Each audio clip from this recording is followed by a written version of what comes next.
studying some of the work in those blue zones. And one of the things is a lot of them live longer because they ritualize their life.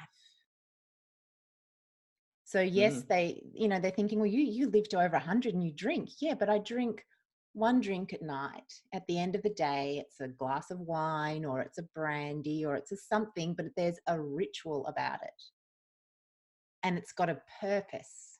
Whereas when we're drinking to get drunk, I don't know if that's the right purpose, but it's not a ritual anymore. It's actually, let's just go and get smashed and lose ourselves, where this is a completely different way of looking at those things. So even eating is a ritual. It's a family getting together. And you'll find that everything that we have in the modern world that are now become our vices, these people that are living long, healthy, wonderful lives have actually ritualized it. What are your thoughts on rituals? Because I know you've done a bit of work in that space as well. I love rituals, and unfortunately, it feels like we don't have that many. Well, at Not in least Australia, we don't. yeah, I actually, you know what? I've been kind of wrestling with this thought a little bit um, in relation to Indigenous Australians. I was horrified when I got to university and I took a modern history course, and I got to learn about what actually happened when colonization occurred. And I was like, oh my God, like, I can't believe they taught us what they taught us in high school. They glossed over it. I don't know. I was saying to my partner the other day, was that just to protect us? But I look at New Zealand and I'm like, how fucking cool is it when you see, the haka going on and they're all doing it. And I'm like, the Aboriginal culture is beautiful and it's fucking amazing. And there's so much good stuff for us to learn. And I kind of feel like, I actually feel a little bit like hollow that I don't have that much, like an identity like that. I'm tied up in the UK. That's where my descendants are from. They're all from somewhere in the UK. And they don't really have many rituals either. Like, what the Thursday night drinking. British colony? Yeah. What did you do, British colony, except for, like calling them out here a bit? But where are our rituals? All we did was fucking ruin other people's, to be honest.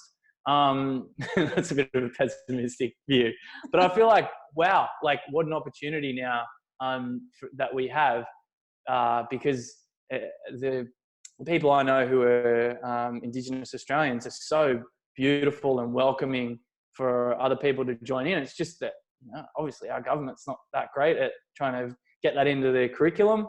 How can we be more progressive? How can we do that? Because I'd love if I have kids, for them to have an opportunity to be more involved in that and to feel more of a sense of identity to this piece of land that we live on and that we're so fortunate to have. We need more rituals. And I think when it comes to drinking in particular, I said my ritual with drinking was that, it was my rite of passage as drinking was to do it rebelliously because I wasn't allowed to drink at home.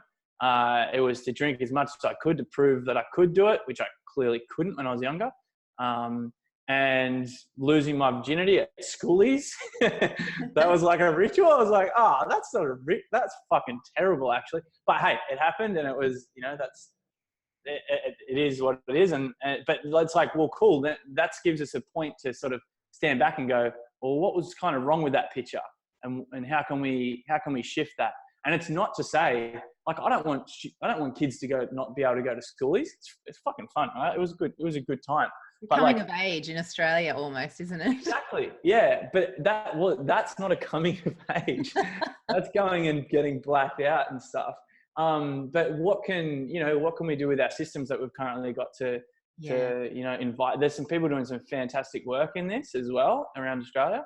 But yeah, what can we do? So maybe, hey, go to schoolies, but maybe there's a better way to transition into work life, because I got back from schoolies and I went to uni, which was just an extended party for me. And then I went into advertising, which was an extended party from uni when I think about it. So I learn a lot. Your life, you've just had one big party. Well, yeah, definitely that was a huge part of my identity. And I still love to party. I just party in a bit of a different way now.